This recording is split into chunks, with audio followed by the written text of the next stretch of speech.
L'indice des prix à la consommation au Maroc a enregistré une hausse de 4,9% au cours du mois de septembre 2023 comparé à la même période de 2022, tiré essentiellement par les prix des produits alimentaires d'après le Haut Commissariat au plan HCP. Le Fonds monétaire international FMI a exhorté le Mozambique à réduire sa dette publique. Le représentant résident du FMI au Mozambique a réitéré la nécessité de maintenir les réformes dans le pays afin d'assurer une plus grande prudence budgétaire et de contenir la croissance de la dette publique à des niveaux soutenables. En Tunisie, le déficit commercial a atteint 4 219,1 millions de dinars, environ 1334 millions de dollars au troisième trimestre 2023. Cette diminution est principalement attribuable à la chute de 10,5% des exportations dans les secteurs textile, habillement et cuir, ainsi qu'à la baisse de 30,7% des exportations dans le secteur des mines de phosphate et de ses dérivés.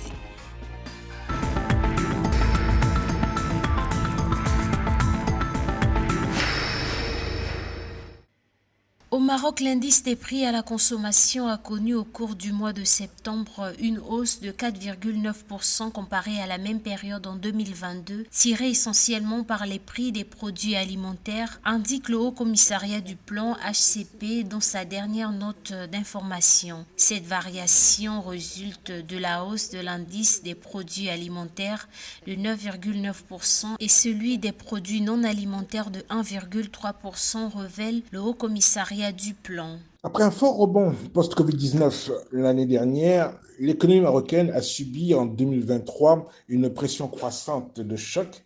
Vous avez une grave sécheresse qui s'est couplée à une flambée des prix des matières premières. Si on prend le pétrole est présent dans tous les secteurs de l'économie, aussi bien en biens qu'en services. Et une augmentation du prix du pétrole impacte négativement le prix de revient de ces biens et services, et les entrepreneurs vont répercuter sur leur prix de vente cette inflation pour pouvoir garder leur marge bénéficiaire. Les hausses des produits alimentaires observées entre août et septembre 2023 concernent principalement les légumes avec 3,5%, les huiles et les graisses avec 2,5%, les viandes et le lait, fromage et œufs avec 2% et le café, thé et cacao et les eaux minérales, boissons rafraîchissantes, jus de fruits et de légumes avec 0,4%.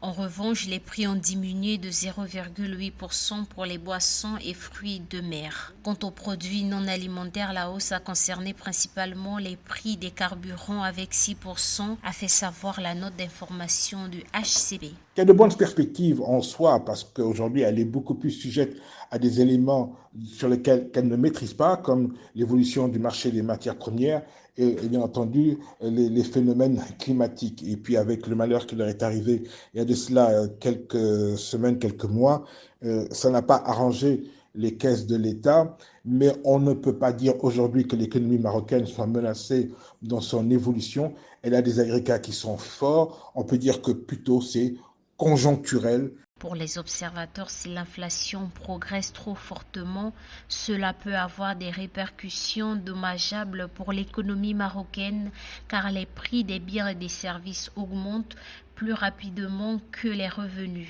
Le suivi d'indicateurs économiques tels que l'IPC permet dans ce cadre aux ménages de mieux planifier les dépenses.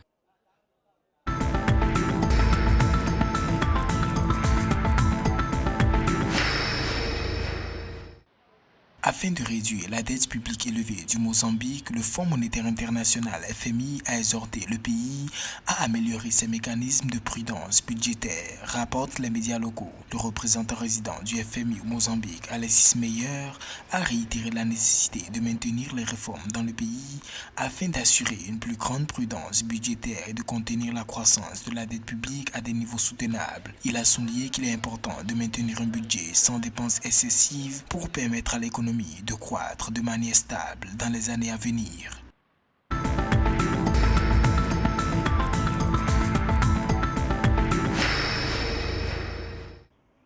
Le déficit commercial de la Tunisie demeure relativement stable au troisième trimestre 2023, se situant à 4 219,1 millions de dinars, environ 1334 millions de dollars. C'est ce qu'a révélé le 21 octobre 2023 l'Institut national de la statistique, INS. D'après l'INS, ce déficit a connu une légère hausse de 0,4%.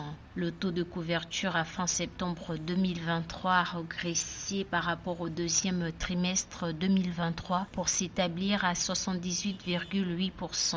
En fréquence trimestrielle, les exportations ont enregistré une légère diminution de 1% au troisième trimestre 2023 par rapport au deuxième trimestre. Cette diminution est principalement attribuable à la chute de 10,5% des exportations dans les secteurs textiles, habillement et cuir, ainsi qu'à la baisse de 30,7% des exportations dans le secteur des mines, de phosphate et de ses dérivés.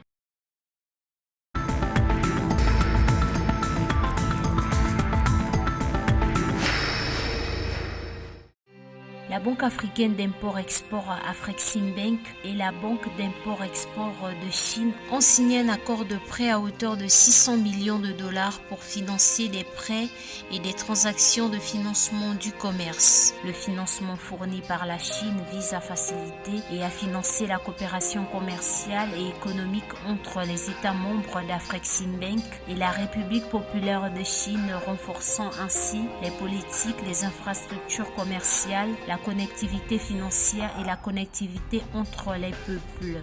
Cette facilité contribuera également à catalyser le financement du commerce entre l'Afrique et la Chine pour augmenter le flux de marchandises, de capitaux et de technologies entre les deux parties.